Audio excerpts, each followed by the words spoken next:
Hello student, तो हम लोग आज देखने जा रहे हैं एक साथ दो पेपर की एनालिसिस, पेपर 5 और पेपर 6।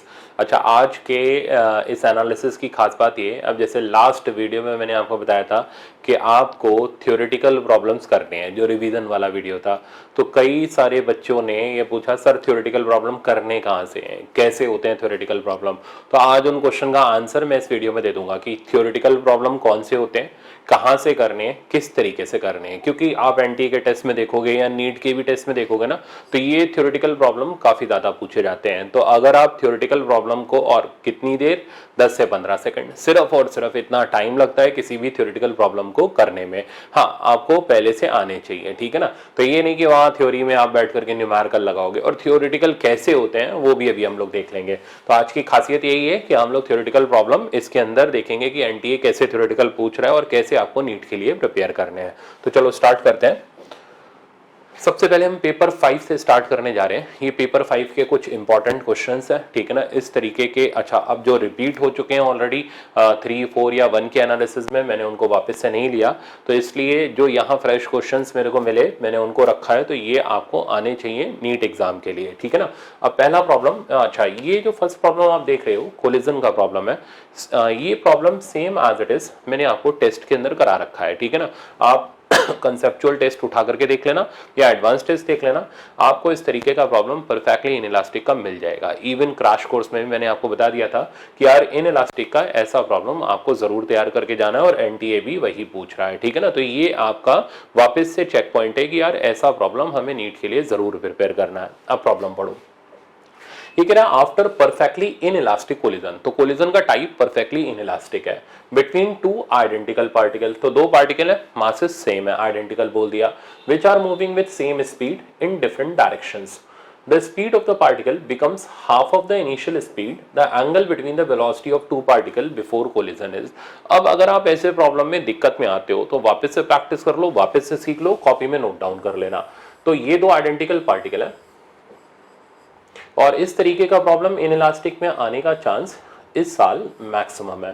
तो आप किसी भी हाल में ऐसे प्रॉब्लम को छोड़ के मत जाओ, 1 से 2 स्टेप में आंसर आ जाएगा। देखो, तो दो आइडेंटिकल पार्टिकल है, इनके बीच का एंगल हमें निकालना है। अब क्या सिखाया था मैंने इनइलास्टिक में कि जब भी कोलिजन परफेक्टली इनइलास्टिक होता है तो ऑब्जेक्ट्स एक साथ चिपक जाते हैं। तो आफ्टर कोलिजन का स्टेटस ये, मास 2m हो गया और स्पीड उसने दे ही रखी है, आधी हो गई। अब लगाएंगे क्या, परफेक्टली इनइलास्टिक कोलिजन में काइनेटिक एनर्जी तो कंजर्व होती नहीं, तो एक ही कंजर्वेशन लॉ लगता है, वो है लीनियर मोमेंटम कंजर्वेशन। तो लगा दो। तो इनिशियल मोमेंटम, अब इनिशियल मोमेंटम का हमें रिजल्टेंट लेना पड़ेगा, एक्स और वाई की तरफ हम नहीं ले जा रहे। तो दो एक जैसी चीजें जब थीटा एंगल पर होती हैं तो उनका रिजल्टेंट क्या होता है, 2।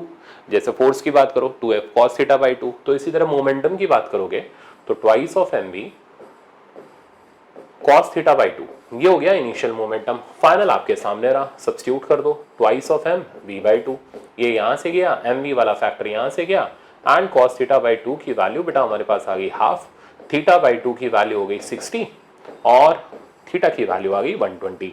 तो सेम एज इट इज आपको टेस्ट में भी मिल जाएगा प्रॉब्लम। तो ऑप्शन नंबर सी इसका करेक्ट आंसर हो गया। तो क्वेश्चन आराम से विद इन हाफ मिनट आप इजीली अटेम्प्ट कर सकते हो। तो ऐसा प्रॉब्लम आपको जरूर सीख करके जाना है, छोड़ना नहीं है इसको। अब चलते हैं नेक्स्ट प्रॉब्लम पर। ये है थ्योरेटिकल प्रॉब्लम। देखो, अब थ्योरेटिकल कैसे होते हैं वो आपके सामने है। अब ये आप बुक कितनी भी पढ़ दो, बट अल्टीमेटली टीचर को ही आपको ये करवाने पड़ेंगे। तो अब मैं आपको इसका सोर्स बताता हूं कि आपको कहां से नीट एग्जाम के लिए करके जाने हैं। फिलहाल पहले क्वेश्चन देखो, S1 और S2 दो स्लिट्स हैं। अब ये जो थ्योरेटिकल प्रॉब्लम है, पहले ऐसे प्रॉब्लम मिलेंगे कहाँ, इस पे आते हैं। देखो, अगर आप नीट फिजिक्स कोटा की टेस्ट सीरीज कर रहे हो तो ऑलरेडी मैंने ये सब वहाँ दे रखा है। फिर तो आपको सिरदर्दी की जरूरत नहीं है कि आपको इस बुक से पढ़ना है, एनसीईआरटी से पढ़ना है, यहाँ देखना है, वहाँ देखना है। आपको कंसेप्चुअल एडवांस टेस्ट में सारे के सारे ऐसे थ्योरेटिकल प्रॉब्लम मिल जाएंगे, तो आप उनको तैयार कर लो, ठीक है ना। अगर आप टेस्ट सीरीज नहीं है आपके पास तो फिर आप किसी भी नॉर्मल बुक से उसको तैयार कर सकते हो, डीसी पांडे ले लो, यूनिवर्सल ले लो, आपको ऐसे प्रॉब्लम हर जगह पर मिल जाएंगे, ठीक है ना। बट हाँ, वो सिलेक्टिव हमें करने, पूरी 1000 प्रॉब्लम का सेट हमें नहीं करना चैप्टर के अंदर। अच्छा, फिलहाल इस तरीके का प्रॉब्लम अगर एग्जाम में पता है तो ही होगा, नहीं पता है तो नहीं होगा। अब देखो यहां पर अंतर ये है, स्लिट और स्क्रीन आपस में परपेंडिकुलर है। दो तरीके के इंटरफेरेंस होते हैं, या तो स्लिट स्क्रीन आपस में पैरेलल या स्लिट स्क्रीन आपस में परपेंडिकुलर। अब देखो दोनों तरीके के यहाँ पे दिखाए हुए हैं। ये पिक्चर मैंने एनटीए के सॉल्यूशन से ही उठाया है क्योंकि यहाँ अच्छा पिक्चर डायग्राम दे रखा था। तो यहाँ पर आप देखो स्लिट और स्क्रीन आपस में पैरेलल है, और यहाँ पर देखोगे स्लिट और स्क्रीन आपस में परपेंडिकुलर है। स्लिट स्क्रीन आपस में पैरेलल होते हैं तो इनका शेप जो मिलता है वो हमें हाइपरबोलिक मिलता है। तो जो फ्रिंजेस स्क्रीन के ऊपर मिलती हैं जब स्लिट और स्क्रीन आपस में पैरेलल होते हैं तो ऐसे सिचुएशन में शेप हाइपरबोलिक होता है। मैं यहाँ पे लिखते जा रहा हूं। तो in case of parallel diagrams shape ये हो गया हाइपरबोलिक। तो ये आप ध्यान रखना। और कोई पूछे क्यों हाइपरबोलिक होता है तो उसका लॉजिकल रीजन ये है कि ये फोकल प्रॉपर्टी ऑफ हाइपरबोला होती है S2p माइनस S1p या S1p minus S2p is equals to constant. But खैर वो मैथमेटिक्स का पार्ट हो गया, तो अल्टीमेटली आपको ये ध्यान ही रखना है। अब अगर स्लिट और स्क्रीन आपस में परपेंडिकुलर होते हैं तो स्लिट ऐसे हैं और स्क्रीन इस तरीके से लगा हुआ है, देन इनके जो शेप्स होते हैं वो कंसेंट्रिक सर्कल्स होते हैं। तो आपको ये दूसरा रिजल्ट भी याद रखना है, कंसेंट्रिक सर्कल ये तब होगा जब स्लिट और स्क्रीन आपस में परपेंडिकुलर होंगे। हाइपरबोलिक शेप तब मिलेगा जब स्लिट और स्क्रीन आपस में पैरेलल होंगे। तो अब सिचुएशन के हिसाब से आंसर दे देते हैं। तो हमारा आंसर हो गया इसमें कंसेंट्रिक सर्कल, क्योंकि स्लिट और स्क्रीन आपस में हमें परपेंडिकुलर दे रखे हैं। तो ये होते हैं वो थ्योरेटिकल प्रॉब्लम। अब खाली आप थ्योरी पढ़ते रहो, डेफिनेशन पढ़ते रहो, ऐसे प्रॉब्लम नहीं मिलेंगे। इनके लिए आपको बुक से लगाना पड़ेगा या फिर टेस्ट वगैरह से आपको इन प्रॉब्लम्स को देखना पड़ेगा, समझना पड़ेगा। ठीक है ना। अब चलते हैं हम आगे। अब ये प्रॉब्लम जो आप देख रहे हो डॉपलर इफेक्ट का, सेम एज इट इज हम लोग टेस्ट सीरीज में कर चुके हैं, सेम एज इट इज हम लोग क्रैश कोर्स के अंदर देख चुके हैं। ठीक है ना। अच्छा, इस तरीके के प्रॉब्लम मैंने आपके मेजर टेस्ट के अंदर भी रखे हैं, और इवन मेजर टेस्ट से बहुत ज़्यादा क्वेश्चंस एनटीए के टेस्ट में आ रहे हैं। ठीक है ना। तो जो 8 मेजर टेस्ट मैंने आपको दिए हुए हैं, अब उनको लगाने का, उनसे अपनी गलतियां सुधारने का आपका प्रॉपर टाइम आ गया है। ठीक है ना। तो आप किसी भी हाल में, क्योंकि वो आपको पूरा रिविजन करा देंगे, एक एक मेजर टेस्ट के अंदर क्वेश्चन ऐसे सेट किए गए हैं। अब एनटीए की तरह नहीं कि एक ही टॉपिक के 10-10 क्वेश्चन डाल दिए, नहीं। तो एक एक मेजर टेस्ट के अंदर मैंने क्वेश्चन इस प्रोपोर्शन में सेट करे हैं कि वो एग्जैक्टली नीट पैटर्न को मैच करते हैं। ठीक है ना। जैसे करंट इलेक्ट्रिसिटी से 2 क्वेश्चन है तो मैंने 2 या 3 का ही सेट रखा है। अगर काइनेमेटिक्स से 1 क्वेश्चन है तो मैंने 1 का ही सेट रखा है, ये नहीं एक काइनेमेटिक्स से 10 क्वेश्चन भर दिए। तो और वो आपका पूरा फिजिक्स का बहुत अच्छा रिवीजन करवा ले जाएंगे। तो इसलिए अब आप मेजर टेस्ट देना शुरू कर दो। ठीक है ना। अच्छा, फिलहाल इस प्रॉब्लम को देखते हैं। आपको मेरे ख्याल से इसका कंसेप्ट याद होगा, डॉपलर इफेक्ट, जिसमें हम लोगों ने देखा था कि वॉल मूविंग का कंसेप्ट। तो सेम चीज यहाँ पर है। तो ये बोल रहा है कि एक सोर्स ऑफ साउंड है जो कि एफ फ्रीक्वेंसी एमिट कर रहा है। स्पीड ऑफ साउंड यहां पर v की जगह हमें c दे रखा है। तो आपने अगर नहीं सीखा तो आप वापस से सीख लो, कंसेप्ट मस्ट है। ठीक है ना, काफी इंपॉर्टेंट है और डॉपलर इफेक्ट का सवाल आना चाहिए। ओके, तो स्पीड ऑफ साउंड हमारे पास c है। अब ये जो वॉल है, ये वॉल इस सोर्स से अवे जा रही है विद स्पीड v, यानी यहाँ पर वॉल मूविंग है, रेस्ट पर नहीं है। अब मैंने आपको सिखाया था कि रिफ्लेक्शन के 2 केसेस होते हैं, reflection of sound from wall के 2 केसेस होते हैं, एक बिफोर रिफ्लेक्शन और एक आफ्टर रिफ्लेक्शन। ठीक है ना। बिफोर रिफ्लेक्शन में, अब यहाँ पर मैंने डायलॉग भी मारा था कि यार आपने सुना होगा दीवार के भी कान होते हैं। तो ये कहावत डॉपलर ने निकाली थी, वो इसने यहाँ प्रूफ भी कर दिया। तो बिफोर रिफ्लेक्शन में वॉल ऑब्जर्वर की तरह काम करती है, तो ये सुनती है। ठीक है ना। जो सुनती है वही ये सुनाती है, यानी सेकेंड हाफ में वॉल, आफ्टर रिफ्लेक्शन वाले केस में वॉल सोर्स की तरह काम करती है। तो डायलॉग याद रखना, दीवार के भी कान होते हैं और वो यहीं से निकला हुआ है। ठीक है ना। ये मजाक की बात है, बट कंसेप्ट याद कराने के लिए क्या जा रहा है। अच्छा, अब कैसे हम इसको अप्रोच करेंगे। सबसे पहले इसने क्या सुना, हम वो फ्रीक्वेंसी निकालते हैं। तो एफ डैश निकालते हैं, एफ। अब वी माइनस की जगह सी माइनस, ऊपर ऑब्जर्वर नीचे सोर्स। अब ऑब्जर्वर कहां से कहां जा रहा है, साइन कन्वेंशन क्या सिखाए थे मैंने, सोर्स से ऑब्जर्वर की तरफ। ठीक है ना। सोर्स से ऑब्जर्वर की तरफ जो भी चीज होती है उसका साइन पॉजिटिव, ऑब्जर्वर से सोर्स की तरफ नेगेटिव। तो ये जो v है ये सोर्स से ऑब्जर्वर की डायरेक्शन में, तो इसका साइन पॉजिटिव आ गया। तो ऑब्जर्वर यानी ऊपर हिसाब किताब आया v और सोर्स रेस्ट पर है तो वो हो गया 0। तो दीवार ने जो फ्रीक्वेंसी सुनी वो हो गई F dash, C minus V upon C, ठीक है ना। तो सिंपल सा रिजल्ट है। अब आफ्टर रिफ्लेक्शन देखते हैं। आफ्टर रिफ्लेक्शन में ये बॉल जो सुनती है वही सुनाती है, यानी अब इसकी एक्चुअल फ्रीक्वेंसी का काम एफ नहीं करता, एफ डैश करता है। अब हमें पता करना है इसने क्या सुना, ठीक है ना भाई, तुमने क्या सुना, तो एफ डबल डैश की वैल्यू निकालनी है। ऑब्जर्वर स्टेशनरी है, ठीक है ना, बॉल अब सोर्स की तरह काम कर रही है, और ये हो गया ऑब्जर्वर, ये हो गई एस से ओ लाइन पॉजिटिव, ये ओ से एस नेगेटिव, तो इसका साइन बेटा कैसा आ जाएगा, नेगेटिव। तो f double dash equals to f dash c minus, ऊपर ऑब्जर्वर जो कि स्टेशनरी हो गया, नीचे सोर्स जो कि इधर की तरफ मूव कर रहा है, तो माइनस माइनस प्लस वी। अब हम एफ डबल डैश के साथ एफ डैश का वैल्यू सब्स्टिट्यूट करते हैं, तो जैसे ही सब्स्टिट्यूट करोगे सी और सी ऊपर से नीचे से कट जाएगा, फाइनल आंसर बचेगा C minus V upon C plus V. तो इस टाइप का क्वेश्चन, अब ये तो हो गया एक जनरलाइज्ड अप्रोच।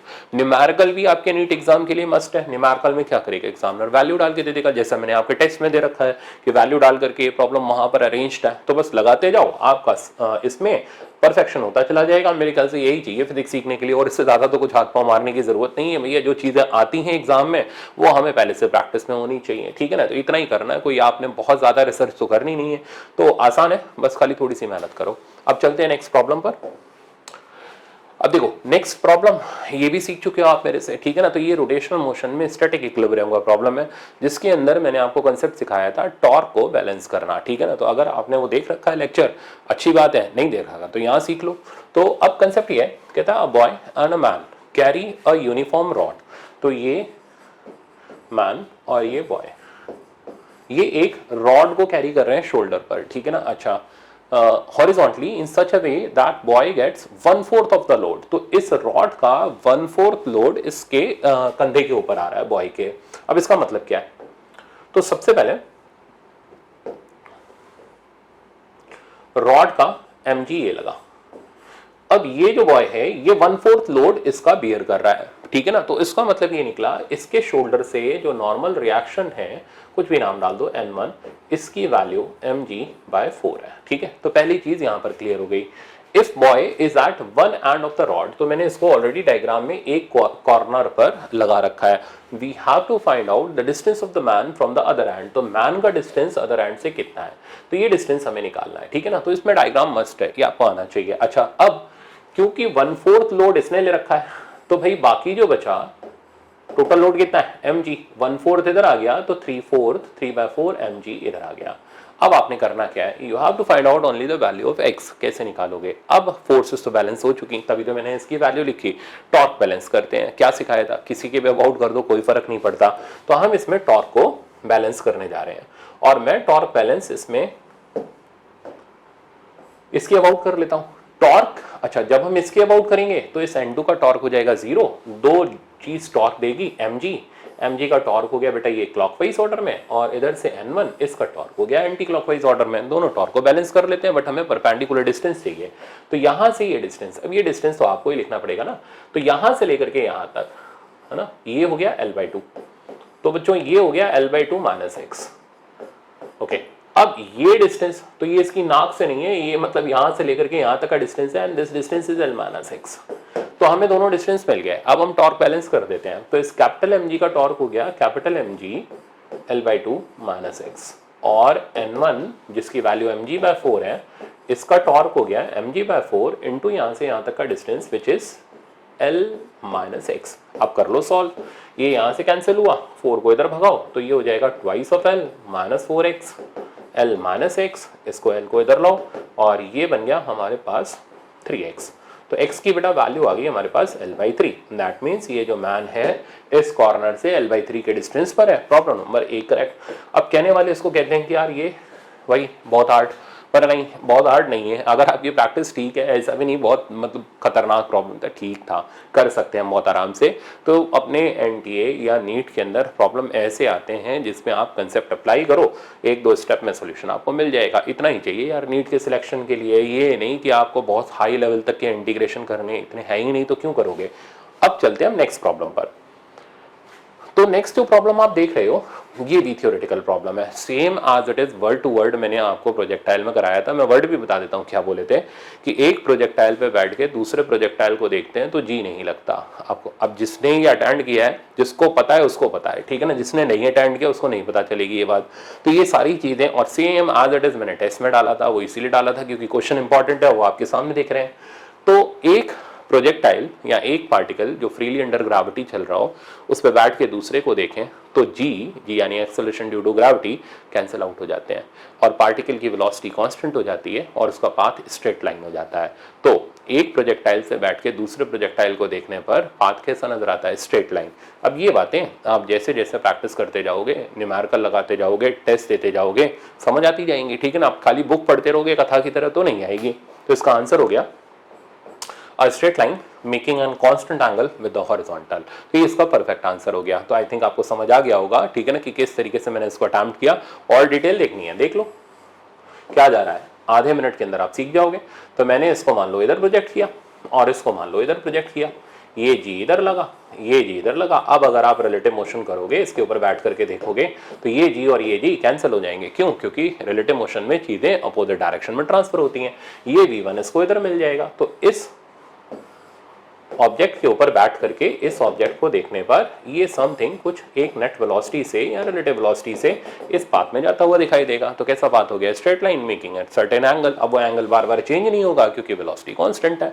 तो ये इसका बेसिक डिटेल्ड कंसेप्ट रहा। ओके, अब हम आते हैं नेक्स्ट प्रॉब्लम। ये भी थ्योरेटिकल प्रॉब्लम है। अब ये भी मैंने आपको दे रखा है कि इस तरीके की हीट एंड थर्मोडायनेमिक्स के टेस्ट में भरमार प्रॉब्लम है और आप थर्मल एक्सपेंशन से इसको देख सकते हो। बायोमेट्रिक स्ट्रिप, अब जिसको मौके पे बायोमेट्रिक स्ट्रिप नहीं याद आई गया, ठीक है, उसका ये सवाल आते हुए भी नहीं हो पाएगा, ठीक है ना। तो आपको बायोमेट्रिक स्ट्रिप बस बेसिक कंसेप्ट पता होना चाहिए, ठीक है ना। तो यही डिमांड है थ्योरेटिकल प्रॉब्लम की। ऐसे प्रॉब्लम आप किसी भी बुक से कर सकते हो, नहीं अगर आपके पास टेस्ट है तो मैंने वहां डाल रखे हैं, आपको परेशान होने की जरूरत नहीं है। और इस टाइम पे आपको मैं वापस से बोल रहा हूँ, मेजर टेस्ट लगा लो, ठीक है ना, आपका बढ़िया से रिवीजन हो जाएगा, जबरदस्त कॉन्फिडेंस आ जाएगा।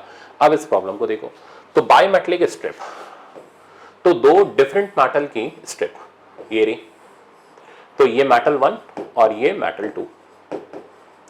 अब इसमें जब हम इसको हीट करते हैं तो अलग अलग मेटल होने से अलग अलग एक्सपेंशन होता है, अलग अलग एक्सपेंशन होने से ये बायोमेट्रिक स्ट्रिप मुड़ जाती है, ठीक है ना। अब मुड़ती कौन सी वाली है, किस तरफ कैसे मुड़ेगी? तो सुनो, बहुत ही सिंपल सा लॉजिक है। मान लो बायोमेट्रिक स्ट्रिप ऐसे टर्न हो गई, ठीक है ना, इस तरीके से टर्न हो गई। आप इसमें बच्चों चेक करो और मेरे को ये बताओ, इस बायोमेट्रिक स्ट्रिप में कौन सी वाली आर्क लेंथ बड़ी है, ये वाली या बाहर वाली? तो बड़ा सिंपल सा जवाब है आर्क लेंथ निकालने का। थीटा इज इक्वल्स टू क्या होता है, आर्क अपॉन रेडियस। तो आर्क लेंथ हो गई थीटा इनटू रेडियस। तो जिसका रेडियस ज्यादा होगा तो ऑब्वियसली फिर आउटर वाले का ज्यादा होगा ना, उसकी लेंथ ज्यादा होगी। जिसकी लेंथ ज्यादा होगी उसका अल्फा ज्यादा होगा। तो इसका मतलब जिसका अल्फा ज्यादा होता है वो वाला साइड बाहर की तरफ होता है और मुड़ जाता है, ठीक है ना। तो ये सिंपल बायोमेट्रिक स्ट्रिप का कंसेप्ट हो गया। तो अल्फा ए अल्फा बी किसको बाहर की तरफ रखोगे, तो बाहर की तरफ टर्निंग किसके अलॉन्ग होगी, तो अल्फा बी। क्यों? क्योंकि उसका एक्सपेंशन ज्यादा है तो वो ज्यादा लेंथ लेने की कोशिश करेगा, तो इसलिए वो आउटसाइड में यूं करके टर्न हो जाएगा। तो bands with be on outer side, ये इसका परफेक्ट आंसर हो गया। तो सिंपल बट कंसेप्ट पता होने पर आप इस थ्योरेटिकल प्रॉब्लम को कर सकते हो। अब चलते हैं आगे। अब ये न्यूमेरिकल है, ठीक है ना, ये न्यूमेरिकल वाइब्रेशन मैग्नेटोमीटर का है। अगेन इंपॉर्टेंट है वाइब्रेशन मैग्नेटोमीटर क्योंकि आया नहीं है, तो आपको ये सीखना है। और वैसे भी आप इसमें सीख चुके हो, आपको याद हो तो वापस से रिवाइज कर लो। वाइब्रेशन मैग्नेटोमीटर में हम लोग दो बार मैग्नेट के डायपोल मूवमेंट्स को निकालते थे। यहाँ पर ये वो नहीं पूछ रहा, यहाँ पर ये कुछ और पूछ रहा है। अब वो सवाल देखो क्या है, ये कह रहा है vibration magnetometer is placed in magnetic meridian. पहले उसका स्ट्रक्चर कैसा दिखता था एक बार याद दिलाऊं आपको। ये होता था बेटा वाइब्रेशन मैग्नेटोमीटर, और इसमें हम यहाँ एक पैन रखते थे और इसके ऊपर एक बार मैग्नेट लगा देते थे। अच्छा, इस बार मैग्नेट को अर्थ की फील्ड में यानी BH की प्रेजेंस में हम ऑसिलेट कराते थे, ठीक। और टाइम पीरियड ऑफ ऑसिलेशन होता था 2 पाई अंडर रूट आई हो गया मोमेंट ऑफ इनर्शिया, M इसका डायपोल मोमेंट और BH ये इसके टाइम पीरियड का फॉर्मूला होता था। अब देखिए जरा सवाल क्या कह रहा है। A vibration magnetometer placed in magnetic meridian has a small bar magnet. The magnet execute oscillation with a time period of 2 second. तो हमें टाइम पीरियड दे रखा है 2 second. In earth horizontal field of 24 micro Tesla. तो हमें BH दे रखा है 24 micro Tesla. तो ये दे रखा है एंड ये दे रखा है। अब when horizontal field of 18 micro Tesla is produced opposite to the earth field। तो भाई अब सेकंड डायग्राम में ये क्या कर रहा है, सेकंड डायग्राम में ये BH के, मैं बस खाली इसका 2D स्ट्रक्चर बना के आपको दिखा रहा हूं। BH के अपोजिट जो BH इधर था एक फील्ड प्रोड्यूस करवा देता है और ये फील्ड वायर प्रोड्यूस कर रही है। इस फील्ड का वैल्यू है 18 माइक्रो टेस्ला, BH हो गया 24 माइक्रो टेस्ला। अब क्या होगा, ये दोनों फील्ड क्योंकि अपोजिट ऑर्डर में है तो नेट फील्ड कितनी बचेगी 6 माइक्रो टेस्ला। तो उसकी प्रेजेंस में ऑसिलेट करेगा। तो नया time period T dash 2 pi, moment of inertia same, M same. अब यहां पर आप B डैश कर लो, ठीक है ना। अब दोनों का रेशियो ले लो, बेस्ट ऑप्शन। तो T upon T dash equals to under root of B dash upon B। Okay, अब T की वैल्यू बेटा कितनी थी 2 सेकंड सॉरी। तो 2 by T dash, T dash I think we have to find out the value of T dash, time period of the magnet field भी, नया time period निकालना है, is equals to under root of B dash यानी नई field. तो 24 minus 18 6, original field 24। तो ये यहां से गया 4 रूट होकर के 2 ऊपर आ गया तो T डैश की वैल्यू आ गई 4 सेकंड। तो ये भी एक आसान सा ही बोलूंगा आप तो यार प्रॉब्लम, क्योंकि सारे के सारे आप सीख चुके हो ना तो मुश्किल कुछ भी नहीं है इसके अंदर। तो 4 सेकंड इसका टाइम आया, बट प्रॉब्लम इंपॉर्टेंट है, आपको ऐसा प्रॉब्लम सीख के जरूर जाना चाहिए। अब चलते हैं नेक्स्ट पर। अब ट्रांसफॉर्मर ये भी सीखा हुआ था, हमें क्या दे रखी है, ट्रांसफॉर्मर की एफिशिएंसी दे रखी है, ठीक है ना। तो इस एफिशिएंसी का मैंने आपको कंसेप्ट दिया था, पर ठीक है अगर वो भूल भी गए आप तब भी काम चला सकते हो। इसमें मल्टीपल ऑप्शंस है। If the voltage across primary is इतना and current in primary is then the current in the secondary coil हमें पता करके देना है, ठीक है ना। तो ये इसका फिलहाल हमारा पूरा सवाल है जिसमें we have to find out. अच्छा, और क्या दे रखा है, टर्न का रेशियो दे रखा है। तो नंबर ऑफ टर्न्स का हमें रेशियो दे रखा है 10:1 and we have to find out current in the secondary. अब मैंने आपको सिर्फ एक इक्वेशन से ये करना सिखाया था, वो इक्वेशन ये थी ES upon EP is equals to NS upon NP eta IP upon IS, ठीक है ना। तो ये एक सिंगल इक्वेशन से मैंने आपको ट्रांसफॉर्मर के सवाल लगाने सिखाए थे। अब इसी से लगाते हैं, देखें क्या क्या दे रखा है। क्वेश्चन में आपको EP दे रखा है, ठीक है ना, और EP की वैल्यू 220 है, बट ES नहीं दे रखा। नंबर ऑफ टर्न्स का रेशियो, अब ये NP हो गया तो ये NS हो गया। तो नंबर ऑफ टर्न्स का रेशियो हमें पूरा पता है, ओके। ईटा हमें पता है और हमें इसमें IP पता है and we have to find out IS। तो ऑब्वियसली फिर इसका तो हमारे लिए कोई काम नहीं है, ठीक है ना, क्योंकि हमसे पूछा ही नहीं जा रहा वो। तो हम इसको और इसको आपस में एसोसिएट करके रिक्वायर्ड रिजल्ट निकाल लेते हैं। तो इसकी वैल्यू NS बाई NP ये हो गया 1/10, ईटा 90/100, IP 0.5 और IS हमें निकालना है। तो ये इधर से गया, एक 10 इधर से गया, IS की वैल्यू कितनी आ गई, इसका आधा, दैट मींस 4.5 एम्पियर। तो this is the value of current in secondary coil. तो ये हो गया ऑप्शन नंबर डी। अब ट्रांसफॉर्मर का सवाल इसलिए इंपॉर्टेंट है क्योंकि जब मैं एनालिसिस कर रहा था इसकी तो मैंने ये देखा था ट्रांसफॉर्मर 3 to 4 टाइम्स पूछा गया है, ठीक है ना। और इसी तरीके से इनका ट्रेंड ही यही है नीट वालों का, AIPMT का, कि ये एफिशिएंसी के टर्म में ही सवाल बना करके आपसे पूछते हैं और आज तक जितने भी आए हैं वो इसी टाइप के आए हैं। इसलिए मैंने इसको सिलेक्ट करके यहाँ पे रखा ताकि एग्जाम में जाते जाते आप इसको जरूर रिवाइज करके जाओ, छोड़ के मत जाओ, ठीक है ना। तो टेस्ट में भी है बट मैंने यहाँ पर भी रख दिया, अब आपको अच्छी तरीके से आ जाना चाहिए। कॉपी में जरूर लिख लेना, ठीक है ना, ताकि आपको लास्ट मोमेंट पे दिक्कत ना आए। अब चलते हैं हम नेक्स्ट प्रॉब्लम पे। नेक्स्ट प्रॉब्लम कह रहा है two slits S1 and S2 are illuminated by white light. अब ये कंसेप्ट भी आप सीख चुके हो जिसमें हम लोग व्हाइट लाइट यूज करते हैं, ठीक है ना। और मैंने क्या बताया था कि एक पर्टिकुलर पॉइंट पे जाके कलर्स की मिक्सिंग होना शुरू हो जाती है और वो मिक्सिंग का कंसेप्ट याद है या भूल गए? तो भूल गए तो वापस से सुनो, ठीक है ना, या फिर आप वेव वाला लेक्चर देख लेना। तो कंसेप्ट मैंने क्या दिया था, अच्छा पहले मैं देख लूँ मिक्सिंग वाला ये या कोई और प्रॉब्लम है, ये शीट वाला प्रॉब्लम है, सॉरी मिक्सिंग वाला इसके आगे है, तो मैं थोड़ा ज़्यादा जल्दबाजी में आ गया। तो देखो आप, तो to slits S1 and S2। अच्छा ये पेपर 6 का क्वेश्चन है, ठीक है ना। तो ये दो स्लिट्स हमें दे रखी हैं S1 and S2 are illuminated by white light. तो इस पे व्हाइट लाइट आ रही है।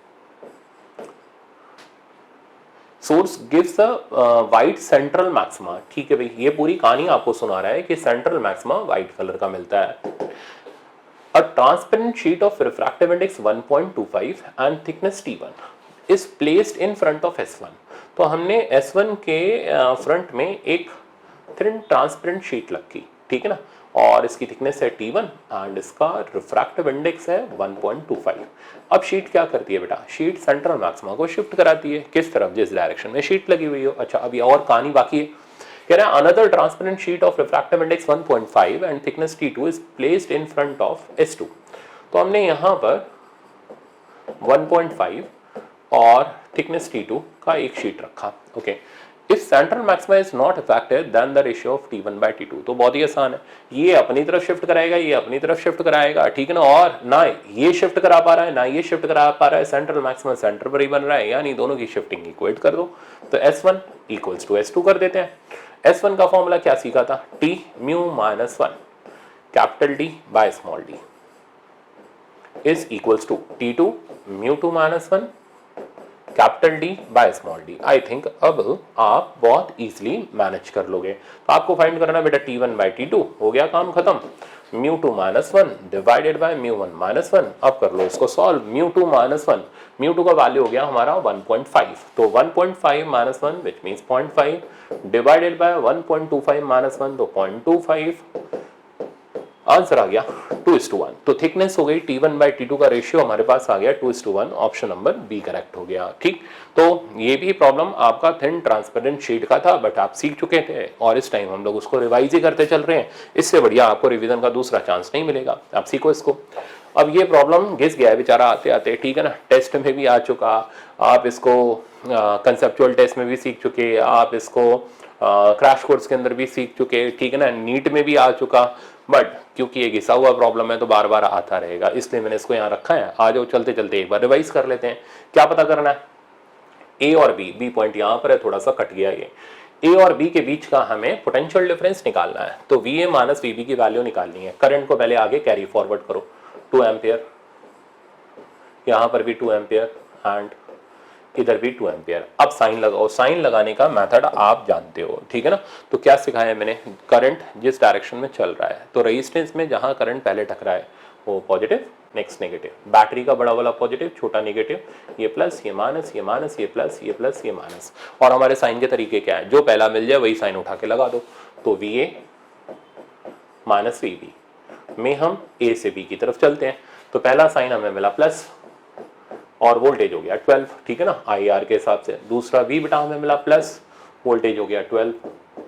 तीसरा हमें मिला फिर से प्लस और वोल्टेज हो गया 18। नेक्स्ट हमारे पास आया -4, ओके, नेक्स्ट हमारे पास आया +10। अब मेरे को कैलकुलेट करना है कितना बचा, 18 और 12 ये हो गया 30, 30 और 12 हो गया 42, 42 और 10 हो गया 52, 52 -4, दैट मीन्स ये हो गया 48 वोल्ट। तो आंसर हमारे पास आ गया 48 वोल्ट। तो मेरे ख्याल से ऐसा सवाल भी आपको मतलब बहुत मुश्किल नहीं है यार, पेपर आप आराम से फिजिक्स का पेपर निकाल सकते हो अच्छे खासे नंबर के साथ। बस खाली जो चीज़ें हमारे एग्जाम में आ रही हैं हमें उतना पढ़ना है, ठीक है ना, उतना पढ़ना है, उतनी प्रैक्टिस करनी है, एग्जाम ईजिली क्लियर हो जाएगा। तो जो बच्चे रो रहे हैं, गाना गा रहे हैं कि यार कैसे करेंगे क्या करेंगे, तो बेटा उतना करो जितना एग्जाम में आ रहा है, फालतू का इधर उधर की रिसर्च करने की, ठीक है ना, ज़रूरत नहीं है आपको, ठीक है ना। आप टू द पॉइंट चलो, NTA के पेपर के एनालिसिस देखते चलो, कॉन्फिडेंस अपने आप बढ़ता चला जाएगा।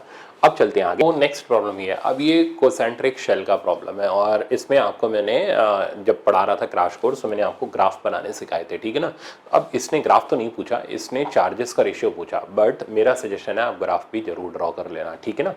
अब करना क्या है, सिंपल सा काम है, 3 कोसेंट्रिक शेल दे रखी है, Q, 2Q और -Q। इसमें थर्ड शेल के इनर और आउटर सरफेसेस के चार्जेस का रेशियो हमें निकाल के देना है। बट ये प्रॉब्लम मैंने क्यों सिलेक्ट किया, क्योंकि ऑलरेडी नीट एक बार इस तरीके का प्रॉब्लम पूछ चुका है, उसमें उसने सरफेस चार्ज डेंसिटी पूछी थी, ठीक है ना। तो उसके लिए कुछ खास नहीं करना, चार्ज बाय एरिया। तो एक तरीके से ये हमारे लिए फिर से एक वार्निंग बोल लो या फिर इसको बोल लो एक सिग्नल है कि इस तरीके का प्रॉब्लम भी नीट दोबारा पूछ सकता है और इसमें चार्जेस के रेशियो के फॉर्म में पूछ सकता है आपसे, तो तैयार करके चलना चाहिए। तो अब हम देखते हैं कि क्या क्या यहाँ पर चार्जेस आएंगे।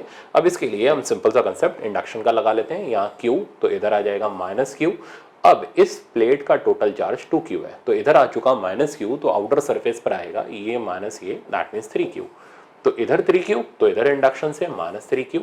आउटर सरफेस का चार्ज लिखना है, तो प्लेट के चार्ज में से ये चार्ज माइनस करो एंड बेटा इधर का चार्ज आ जाएगा 2q। तो हो गया काम खत्म। तो qi -3q, qo 2q। Now we have to find out ratio, तो qi by qo equals to -3/2। तो आंसर हो गया हमारा डी करेक्ट। तो मेरे ख्याल से इजी सा प्रॉब्लम था, समझ आ गया होगा। अब चलते हैं नेक्स्ट प्रॉब्लम पर। इस तरीके का प्रॉब्लम, ये रेडियो एक्टिविटी का प्रॉब्लम है जिसमें मिक्सचर का प्रॉब्लम है, और जरूर करके जाना है, छोड़ के आप इसको बिल्कुल भी मत चले जाना, ठीक है ना।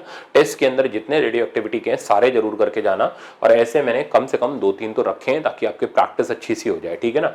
मेजर टेस्ट के अंदर भी आप ऐसे प्रॉब्लम कई सारे देख लोगे, तो ये भी आपके लिए एक सिग्नल है कि आपको जो मिक्स्ड कंसेप्ट है जिसमें दो एक साथ डिसइंटीग्रेट होने वाले न्यूक्लियाई ले लेते हैं, उस तरीके का प्रॉब्लम छोड़ के नहीं जाने। अब सीखो, ये कह रहा है mixture consist of 2 radioactive material A1 and A2, इनके हाफ लाइफ। तो A1 का हाफ लाइफ, फर्स्ट वाले का हाफ लाइफ 20 सेकेंड, और सेकेंड वाले का हाफ लाइफ आपको गिवन है 10 सेकेंड। तो अगर आपने नहीं सीखा तो अभी वापस से सीख लो कि इस प्रॉब्लम को करने की अप्रोच क्या होती है।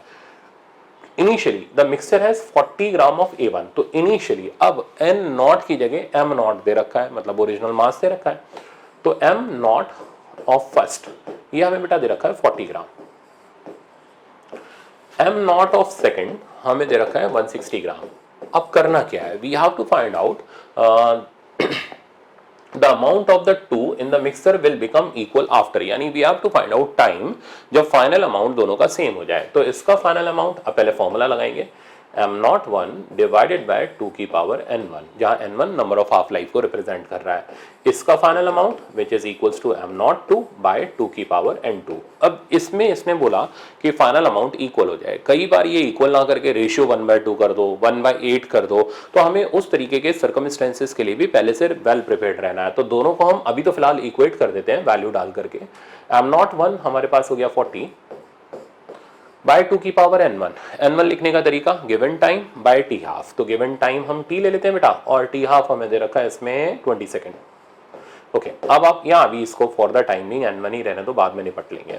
ओके, इधर साइड का मास हमारे पास है 160 डिवाइडेड बाय 2 की पावर n2। अब आप क्या करोगे, ये तो इधर से गया 4 आ गया, 2 की पावर n2 माइनस n1, ये ऊपर जाएगा तो बेस सेम है तो पावर सब्ट्रैक्ट हो जाएगी 2 स्क्वायर, तो n2 minus n1 is equals to 2, ठीक है ना। पावर कंपेयर कर दी। अब आप वैल्यू सब्स्टिट्यूट कर दो, तो इसका वैल्यू हो गया t by T half, second वाले का टी हाफ हमारे पास 10 है, minus t by T half ये हो गया 20 इज इक्वल्स टू 2। बचा यहाँ पर t by 20 equals to 2, t की वैल्यू आ गई 40 सेकेंड। तो after 40 second their final masses will be equal. तो ऑप्शन नंबर हमारा डी करेक्ट हो गया। तो ये था दो एक साथ डिसइंटीग्रेट होने वाले न्यूक्लियाई के ऊपर बेस्ड प्रॉब्लम, जरूर करके जाना है, छोड़ के नहीं जाना इसको। ओके, अब नेक्स्ट प्रॉब्लम देखते हैं। ये कोलिजन का प्रॉब्लम है AIPMT 2007 में, ठीक है ना। इसका सब्जेक्टिव प्रॉब्लम, क्योंकि उस टाइम पे आपके जो पेपर होते थे वो स्क्रीनिंग और मेंस टाइप के होते थे, तो ये एक सब्जेक्टिव प्रॉब्लम इसका अच्छा बना करके AIPMT वालों ने पूछा था। बट अभी NTA ने इस प्रॉब्लम को एज अ ऑब्जेक्टिव बना दिया है। तो अगेन फिर से एक इंडिकेशन है, तो ये सारी एनालिसिस मैं आपको कराते रहूंगा, क्योंकि आप कहाँ तक ढूंढते रहोगे कौन सी चीज़ कहाँ आई थी, क्यों आई थी, और उसका लॉजिक क्या है अभी रखने का। तो ये यही फायदा है कि एनालिसिस में आपको सारी चीज़ें विद लॉजिक मिल रही हैं कि यार मैंने इस प्रॉब्लम को क्यों सिलेक्ट किया, ताकि और इसका क्यों चांस है आने का। अब इस ऑब्जेक्टिव को हम एक बार अटेम्प्ट करते हैं। ये कह रहा है a smooth steel ball strike a fixed smooth steel plate at an angle theta with the vertical. तो ये बॉल आ रही है वर्टिकल से, ये रहा वर्टिकल से थीटा एंगल पर। तो फट से बॉल की वेलोसिटी के कंपोनेंट कर लो बेटा। तो वेलोसिटी के आप कंपोनेंट करोगे, ये theta, then this angle is also theta, तो इधर हो गया v cos थीटा और इधर हो गया v sin थीटा। अब टकराया, टकराने के बाद बॉल रिफ्लेक्ट हुई। अब कोफिशिएंट ऑफ रेस्टिट्यूशन ई दे रखा है, तो ई क्या होता है, ई होता है velocity of separation by approach. और मैंने आपको सिखाया भी था, ये पढ़ाया भी था कि भाई जब बाउंसिंग ऑफ बॉल होती है तो वर्टिकल कंपोनेंट या नॉर्मल कंपोनेंट या सरफेस से जब बॉल टकराती है तो जिस डायरेक्शन में नॉर्मल लगता है उस डायरेक्शन का कंपोनेंट ई टाइम्स हो जाता है। तो इधर साइड की वेलोसिटी हो जाएगी, आ रहा है वी कॉस थीटा से, जाएगा ई वी कॉस थीटा से। Horizontal component as it is रहेगा u cos थीटा। अब पता क्या करना है, साइन थीटा, u की जगह v साइन थीटा। अब हमें पता क्या करना है, we have to find out angle at which the ball rebounce will be. तो हमें ये पता करना है कितने एंगल पर रीबाउंस होगा। Let's say that this angle is alpha. तो अगर ये एंगल अल्फा है बेटा, तो ये वाला एंगल भी अल्फा हो गया, ठीक है ना। और ये हमारे पास हॉरिजॉन्टल, तो मैंने इधर लिख दिया v साइन थीटा। अब आप tan अल्फा का फॉर्मूला लगाओ, तो tan अल्फा की वैल्यू होगी v sine theta perpendicular upon base यानी ev cos थीटा। तो ये यहाँ से गया एंड tan अल्फा हमारे पास आ गया tan theta divided by e। तो this is the final answer. Option देखोगे, ऑप्शन नंबर बी करेक्ट हो जाएगा।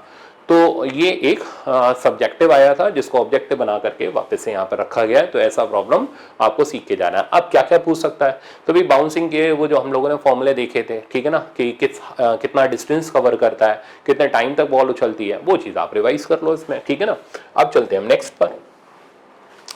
ये प्रॉब्लम मैंने इसलिए रखा क्योंकि ये कहीं मिला ही नहीं, मतलब अनोखा प्रॉब्लम है, नया प्रॉब्लम है। तो इस तरीके के प्रॉब्लम आने पर क्या होता है, स्टूडेंट्स को कंफ्यूजन हो जाता है, ठीक है ना। और एग्जाम के अंदर वो ये सोचते हैं यार ये आंसर रखें या नहीं रखें या क्या करें। तो वो कंफ्यूजन दूर करने के लिए मैंने इस प्रॉब्लम को यहाँ पर रखा है, ठीक है ना। अब प्रॉब्लम देखो, ये कह रहा है कि फोर्स हमें ये दे रखी है और फोर्स का ग्राफ हमें पोजीशन के साथ साथ डायग्राम में गिवन है। डायग्राम अगर आप देखोगे तो फोर्स वेरिएबल है ना, और इस फोर्स वर्सेस डिस्प्लेसमेंट ग्राफ का एरिया हमें वर्क डन बताता है। अब इसमें हिडन चीज क्या है, साइन के बारे में चीजें जो है ना वो ऐसी ट्विस्ट करी गई हैं कि अगर आपके कंसेप्ट ठीक नहीं है आप सवाल में एरर करके आ जाओगे। तो मैं आपको दिखाता हूं।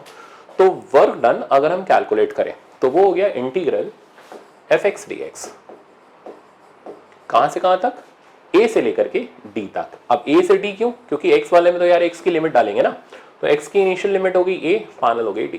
ओके, सिमिलरली fy dy कहां से लेकर के कहां तक, ये हो गया b से लेकर के e तक। और लास्ट थिंग fz dz, और इसकी लिमिट हमारे पास आ गई c से लेकर के f तक। ओके, अब ये रिप्रेजेंट क्या कर रहा है, ये रिप्रेजेंट कर रहा है fx वाले ग्राफ का एरिया, ठीक है ना। तो एरिया फर्स्ट ग्राफ कर देता हूं, ये हो गया area of second graph and ये हो गया एरिया ऑफ थर्ड ग्राफ। अब जरा आप दिमाग लगाओ, इस ग्राफ का एरिया जो होगा, ठीक है ना, वो ये हो गया। इसको थोड़ी देर के लिए fx तो ये रहा, और लिमिट अगर हम पुट करेंगे या डिस्प्लेसमेंट अगर हम चेक करेंगे वो हो जाएगा d माइनस ए। तो इस ग्राफ का एरिया हमें a1 दे रखा है, और इसको अगर हम सॉल्व करेंगे तो लिमिट जो आएगी वो d माइनस ए ही आ जाएगी, ठीक है ना। यानी कि ये जो एरिया दे रखा है ये प्रॉपर करेक्ट एरिया है, और इसका फॉर्मूला में रिजल्ट पुट करने पर हमारे पास पॉजिटिव रिजल्ट आएगा। यानी फर्स्ट एरिया जिसकी वैल्यू a1 है वो पॉजिटिव साइन के साथ आएगा। अब आपके दिमाग में पॉजिटिव आ गया, सर नेगेटिव कब आएगा, सुनो। अब हम सेकंड एरिया पर आते हैं। सेकंड एरिया हो गया यहां से लेकर के यहां तक, which is b minus E times ये परपेंडिकुलर, थोड़ी देर के लिए मान लो। अब b माइनस ई, जबकि यहां लिमिट पुट करने पर मिलेगा e माइनस बी, तो उल्टा मिल रहा है। तो अगर ये चीज हमारी b होती और ये चीज हमारी e होती तो ये एरिया भी हमारा पॉजिटिव ही आता। तो रिजल्ट में एरिया a2 माइनस में आ जाएगा, कारण कि लिमिट बदल चुकी है, ठीक है ना। यहाँ e से b है और हम वर्क निकाल रहे हैं b से e के बीच में, तो इसलिए जो एरिया मिल जाएगा हमें वो नेगेटिव एरिया मिलेगा। अब आ जाओ इस पे, अब इसमें फोर्स ही नेगेटिव है, डिस्प्लेसमेंट f माइनस सी हो गया, f माइनस सी यहाँ पर भी है, यानी डिस्प्लेसमेंट तो करेक्ट है बट फोर्स नेगेटिव हो गई, इसलिए इस एरिया का साइन भी हमारे पास नेगेटिव आ जाएगा, तो माइनस a3। तो फाइनल आंसर आ गया a1 minus a2 minus a3। अब आप ऑप्शन चेक करो तो आपको ऑप्शन नंबर बी करेक्ट मिलेगा। तो इसमें इतना ज्यादा कंफ्यूजन था, ठीक है ना, कभी डिस्प्लेसमेंट को लेके कभी फोर्स को लेकर के, इसलिए मैंने इस प्रॉब्लम को रखा ताकि ये नया प्रॉब्लम आपका एक बार कवर हो जाए और आप इस पे ध्यान दे करके ऐसा प्रॉब्लम सीख करके जाओ, ठीक है ना। अब चलते हैं हम नेक्स्ट प्रॉब्लम पर। तो नेक्स्ट आपका ग्रेविटेशन का प्रॉब्लम है। अब ऐसा प्रॉब्लम आप सीख चुके हो कई बार तो आपके लिए आसान है, ठीक है ना, बट क्योंकि ग्रेविटेशन से दो सवाल आते हैं इसलिए मैंने इस प्रॉब्लम को यहाँ पर रखा हुआ है, क्योंकि लास्ट ईयर भी आपका पोटेंशियल एनर्जी के चेंज का ही प्रॉब्लम आया था, ठीक है ना। तो सेम तो नहीं बोलूंगा बट थोड़ा सा चेंज है और मैकेनिकल एनर्जी कंजर्वेशन पर है। तो चलो देखते हैं, पर इंपॉर्टेंट प्रॉब्लम है। कहते हैं ऑब्जेक्ट को हम एस्केप वेलोसिटी के हाफ वेलोसिटी से प्रोजेक्ट करते हैं। देन मैक्सिमम हाइट पर इसकी पोटेंशियल एनर्जी बता दो, ठीक है ना। तो we have to find out potential energy at maximum height. अब कैसे करेंगे, मैक्सिमम हाइट पर वेलोसिटी जीरो हो जाएगी, तो हम लगा लेते हैं मैकेनिकल एनर्जी कंजर्वेशन, के आई प्लस यू आई, के एफ प्लस यू एफ। के आई की वैल्यू होगी half M V E square, और स्क्वायर होने पर ये 4 आ जाएगा। यू आई हो गया minus G M E M divided by R. Final kinetic energy zero और पोटेंशियल एनर्जी हमें ढूंढ करके निकालनी है, तो अब तो इजी सा काम है, वी की वैल्यू डालो, काम खत्म। ओके, वी का फॉर्मूला हो गया √2 GME बाई आर ई, तो √2 GME बाई आर ई, तो रूट तो गायब हो जाएगा और मैं इसको लिख रहा हूँ अब थोड़ा सा डायरेक्ट, तो GMEM बाय 4 आर ई इधर बचा, minus GMEM divided by R E यहाँ पर बचा, and this is the value of final potential energy. अब आप माइनस कर लो, -3/4 GMEM divided by R E, this is the value of final potential energy. तो आ गया आसानी से, बट छोड़ के नहीं जाना बेटा इसको भी, ठीक है ना। तो ऐसे प्रॉब्लम आपको जरूर सीख करके जाने हैं, ताकि क्योंकि आ ही यही रहे, ठीक है ना। वर्क एनर्जी का लास्ट में पूछ लिया, चेंज इन पोटेंशियल एनर्जी का पूछ लिया, यहाँ पर इन्होंने फाइनल पोटेंशियल एनर्जी पूछ ली, तो ऐसे प्रॉब्लम हम करते रहेंगे ताकि ग्रेविटेशन से आपके 2 सवाल सही हो जाए।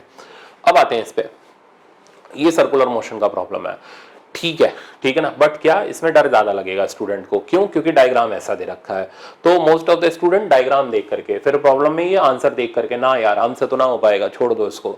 तो नहीं, एक लाइन का प्रॉब्लम है, आप आराम से कर सकते हो। तरीका ये कहते हैं, एक बॉल को या एक ऑब्जेक्ट को हम यहाँ से रिलीज करते हैं और इधर एक कोई ऑब्स्ट्रक्शन है, ठीक है ना। एल लेंथ के थ्रेड से इसको बांध रखा है और अल्फा के एंगल से हम इसको छोड़ते हैं, तो ये बॉल यहाँ तक तो स्विंग करते हुए आराम से आएगा। अब यहाँ जाकर के इसका पॉइंट ऑफ सस्पेंशन इधर अटकेगा, फिर भी ये स्विंग करता हुआ आगे निकलेगा, बट अब ये इतना पोर्शन थ्रेड का इन 2 पॉइंट के बीच में फिक्स हो जाएगा। तो ये बॉल मान लो यहाँ तक जाती है, ठीक है ना। इस जगह पहुंच करके इसकी वेलोसिटी 0, छोड़ा भी इसको 0 वेलोसिटी से गया था, दिस एंगल इज थीटा। अब हमसे पूछा जा रहा है थीटा का मैक्सिमम वैल्यू कितना होगा, मतलब मैक्सिमम मतलब कहां तक ये बॉल जा सकता है। रेफरेंस मैंने यहाँ ले लिया, ये हाइट, अब ये हाइट मैंने आपको लिखना सिखाई थी, एल हो गई ये लेंथ, 1 माइनस कॉस अल्फा। अच्छा, ये जो गैप है, ये गैप हमें क्वेश्चन में दे रखा है, this gap is small L, तो ये हो गया स्मॉल एल। तो अब जो थ्रेड की लेंथ बची एल माइनस एल बची, तो फाइनल हाइट H2 हमारे पास आ गई L minus L cos theta. अब करेंगे क्या, मैकेनिकल एनर्जी लगा दो भाई, काइनेटिक इधर की भी 0 है, इधर की भी 0 है, तो जितनी पोटेंशियल एनर्जी इधर होगी उतनी पोटेंशियल एनर्जी इधर होगी। तो अब क्या करेंगे, पोटेंशियल एनर्जी को अगर हम कंपेयर करेंगे या मैकेनिकल एनर्जी लगाएंगे, K I plus U I is equals to K F plus U F, इसमें के आई वाला पार्ट 0 हो गया, के एफ वाला पार्ट 0 हो गया, यू आई की जगह आ गया एम जी H1 कर लो इसको, और फाइनल हो गया हमारे पास M G H2, M G भी गया, यानी H1 और H2 की वर्टिकल हाइट आपस में बराबर मिलेगी। अब अगर H1 और H2 बराबर मिलेंगे तो वहां से हम थीटा ढूंढ लेते हैं। H1 की जगह सब्स्टिट्यूट किया L 1 minus cos alpha equals to L minus L into 1 minus, ये कॉस थीटा नहीं, ये 1 माइनस कॉस थीटा होगा, इसको हमें करेक्ट करना पड़ेगा।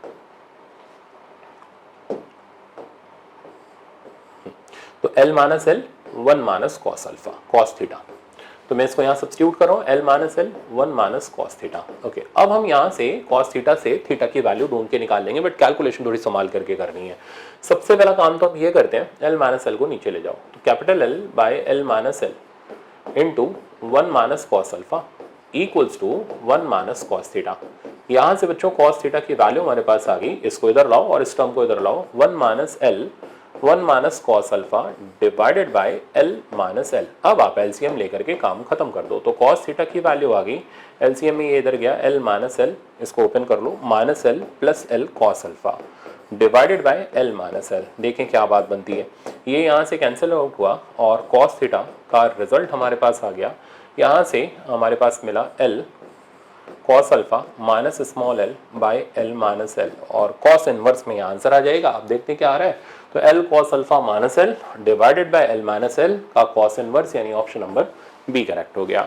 तो प्रॉब्लम मुश्किल नहीं है, बट प्रॉब्लम का डायग्राम डरावना है, तो इसलिए डायग्राम देख करके प्रॉब्लम मत छोड़ो, ठीक है ना। एक बार पहले प्रॉब्लम को रीड आउट कर लो और आप आराम से कर सकते हो। तो आधे स्टूडेंट क्या करते हैं, डायग्राम देखा, ऑप्शंस देखे और वहीं डर के हमारे प्रॉब्लम छोड़ के चल दिए। तो ये प्रॉब्लम मैंने इसलिए रखा कि कि यार डरना नहीं है, ठीक है ना, एक बार प्रॉब्लम पढ़ना है उसके बाद हमें करना है। वैसे एक लाइन का सोल्यूशन यही है कि जितनी पोटेंशियल एनर्जी यहाँ है उतनी यहाँ पर है, तो दोनों हाइट को कंपेयर कर लो, आंसर एक लाइन में आ जाएगा। इतनी सब रामायण की भी आपको जरूरत नहीं पड़ेगी, ठीक है ना, बट ये तब है जब आप प्रैक्टिस करोगे। अब चलते हैं हम नेक्स्ट प्रॉब्लम पर। अब गामा मिक्सर फिर से मैंने रिवाइज कराने के लिए यहां पर डाल दिया, आपने ये क्रैश कोर्स के अंदर सीखा था, तो वापस से गामा मिक्सर का मैं आपको मेरा तरीका याद दिला देता हूं। हम लोग निकालते थे सीवी मिक्सर, याद है, और सीवी मिक्सर निकालने का formula N1 CV1 N2 CV2 by N1 plus N2। मैंने बोला था आप बस सीवी मिक्सर निकाल लो, बाकी सब चीज तो अपने आप लाइन में आती चली जाएगी। अब बेटा सीवी के दो फॉर्मूले थे, एक तो था F/2R, पर ये आप तब यूज करते थे जब आपको डिग्री ऑफ फ्रीडम गिवन होता था, यहां आपको गामा गिवन है, तो R अपॉन गामा माइनस 1। तो मैं क्या कर रहा हूं, CV1 की वैल्यू लिख लेता हूं, तो CV1 की वैल्यू होगी R अपॉन गामा है 7/5, 7/5 माइनस 1 तो बचा 2/5 और 5/2R। CV2 भी निकाल लेते हैं, तो R upon gamma 2 minus 1 which is 5/3 minus 1, तो ये बचा हमारे पास 2/3 यानी 3/2R। बस काम खत्म। अब CV मिक्सर लिखो, CV मिक्सर हो गया N1 की वैल्यू होगी 1, CV1 5/2R, N2 हमें क्वेश्चन में वो भी 1 दे रखा है, और CV2 की value 3/2R divided by N1 plus N2, ये हो गया 2। ओके, 5 और 3 8 डिवाइडेड बाय 2 और 2 4R, दैट मींस ये हो गया 2R। चलो CV मिक्सर आ गया, मैंने बोला था बस खाली CV मिक्सर ढंग से निकालो, बाकी सब चीज अपने आप आएगी। अब CP मिक्सर, कोई फॉर्मूला नहीं लगाना, CP मिक्सर के लिए अपना simple result CV mixture plus R, तो CP मिक्सर हो गया 3R। गामा मिक्सर, तो गामा मिक्सर हो गया CP mixture by CV mixture, ठीक है ना, और इस हिसाब से देखोगे तो 3 डिवाइडेड बाय 2। अब इसका आंसर देखोगे 3/2, यार 3/2 तो मिला नहीं, थोड़ा गौर से देखो, ये तो 3/2 है ही नहीं किसी एंगल से, ये भी नहीं है, ये भी नहीं है। 24/16 डिवाइड करो भाई इसको 8 से, ठीक है ना, तो ये बन गया हमारा 3/2। तो कई बार ऐसे चीटिंग कर लेते हैं लोग, ठीक है ना, तो हमारा आंसर आ रहा होता है, आंसर आया हमारा 3/2, हमने देखा अरे यार 3/2 तो है नहीं, आत्मा भूल गए, छोड़ दिया सवाल। तो थोड़ा सा ऐसे भी दिमाग लगा लेना, ऐसे भी ये लोग कुछ ना कुछ क्या करते हैं, नीट के एग्जाम के अंदर ट्विस्टिंग टर्निंग कर देते हैं, तो केयरफुल रहना। ये नहीं आंसर आया हमारा और तुरंत ही नहीं यार मेरा तो मिल ही नहीं रहा, छोड़ो मेरे से तो नहीं होगा, एक बार चेक कर लो, क्या पता वो आंसर उस फॉर्म में ना दे रखा हो, उसका कुछ ना कुछ मैनिपुलेट करके हमें रिजल्ट निकालना पड़े। तो आई थिंक आपको प्रॉब्लम समझ आ गया होगा। अब चलते हैं आगे, ये है इसका अब लास्ट प्रॉब्लम रखा है मैंने ये, अब इसको आप देखो, ठीक है ना, तो ये मैं वहां पर जो मैं बोल रहा था ना जल्दी करा दिया मैंने, तो ये लास्ट में आया जा करके, YDAC experiment slits are separated by 0.5 millimetre, तो स्मॉल d हमें दे रखा है 0.5 millimetre and the screen is placed 150 centimetre away, तो कैपिटल D हमारे पास 150 सेंटीमीटर है। A beam of light consisting of 2 wavelength, तो 650 और 520 के 2 वेवलेंथ है, तो λ1 650 नैनोमीटर और λ2 हमारे पास है 520 नैनोमीटर।